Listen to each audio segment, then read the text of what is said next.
Yeah, that makes sense. Welcome back. Watch me wreck this shit. I'm gonna wreck it.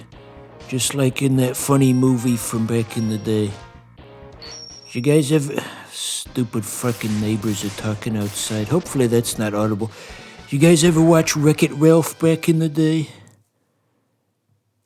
Yeah.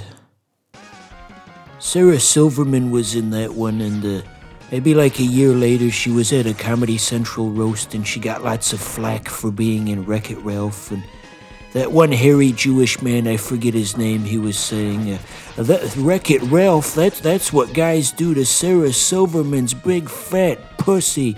They wreck it and then they Ralph. Somebody just turned off the video. Everybody probably just turned off the video, honestly. No one wants to picture that. Stop what you are doing! This is a family event! Yeah, the music in this stage is pretty good, by the way.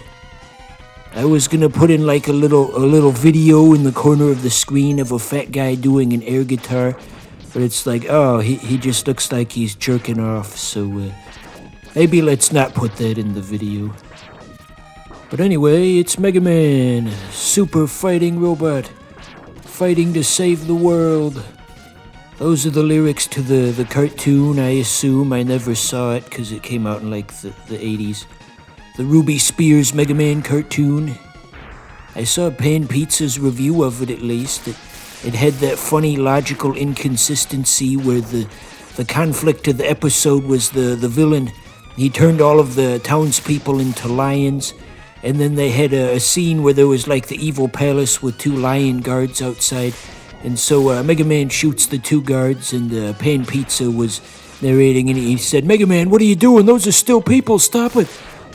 I guess you had to be there, but yeah. The Ruby Spears Mega Man cartoon. Ruby Spears was the same studio that made Scooby-Doo, by the way. Like Zoink Scoob. I guess I don't have anything to follow up on that, but yeah. Scooby-Doo. Look at that, I cleared that mini-boss in one go. I'm a menace at this game. I had this on Wii Homebrew at one point, and I was just flying right through it. I was faster than John Goodman at the buffet. You already made that joke last episode. So, aside from the Ruby Spears Mega Man cartoon, there were other animated appearances.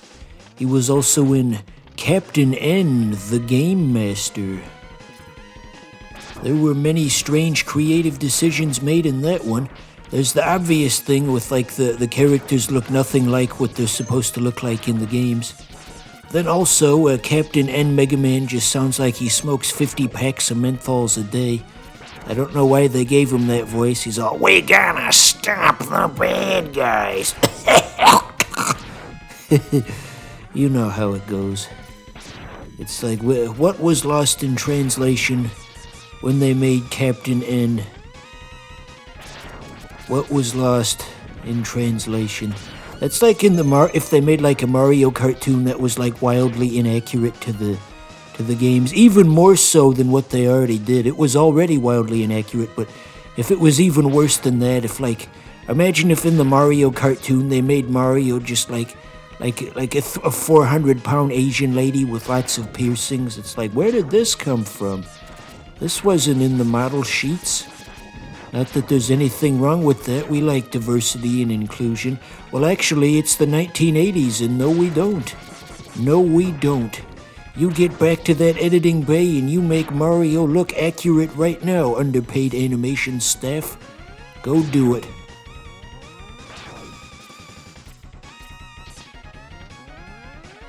Anyway, and then there was a third Mega Man cartoon many decades later, if you can believe that.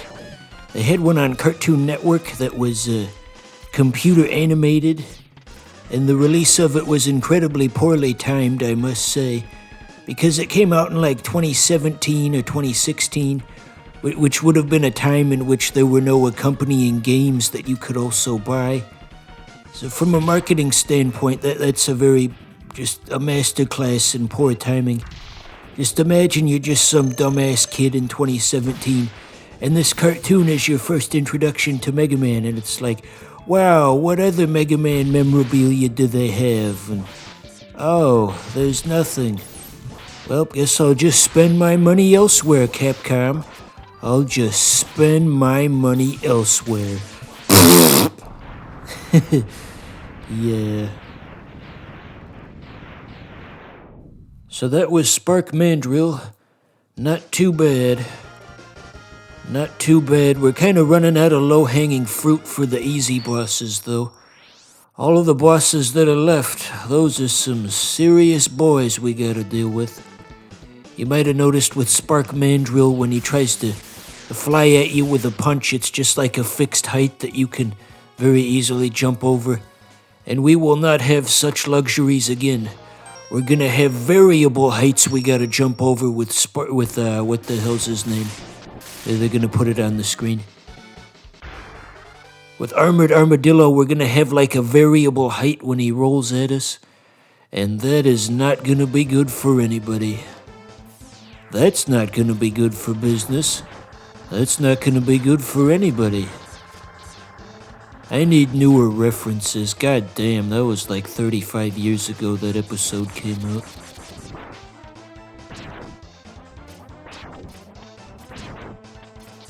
So this is the level where we can get the Hadouken, by the way, if you know what you're doing. But unfortunately, we do not know what we're doing. The sequence is just far too elaborate for simple-minded Neanderthals like us. So we're just gonna have to do without. But for real though, they expect you to like deliberately kill yourself 3 times in one specific spot, and then there's a different specific spot you have to land in, and it's like, how did anybody ever figure this out? I'd imagine there was some poor kid who like discovered this and he tried to tell his friends about it, and listen everybody, in Mega Man X3, wait no, X1, pardon me. Anyway, he explains the whole cheat code to his friends. And the twist of all of this is this interaction happened in 2026, and you would think his friends would say, Mega Man X came out like 35 years ago. What are you even talking about? But it's so foreign to them, they don't even say that. They don't even know what he's talking about to begin with. So they just kind of look at him funny and don't say anything. Wow, this story kind of sounds like it's coming from very real experience, don't it? Yes, indeed. So the big man that chases you in this level, you can actually get behind him and like kill him, but you need the flamethrower to do that. They're encouraging you to do this in multiple ways. See, one would think, oh, I'm supposed to do this after Spark Mandrill, but there's an alternative path where you can do this after Flame Mammoth instead. There are many ways to skin a Mega Man. Yeah, so generally this game's considered the best one out of the 8 that they made. Each one was slightly worse than the one before it. The first 4 were all solid, and then things kind of started waning with the 5th one. And then by 7, it's like, Jesus Christ, what the hell did they do to it?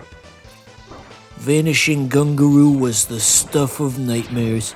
I don't think there's ever been another boss in a video game that's like aware of the bad camera and tries to like weaponize the camera against you. Okay, here's the segment I was talking about. If we had the flamethrower, we could just get rid of him right here and now.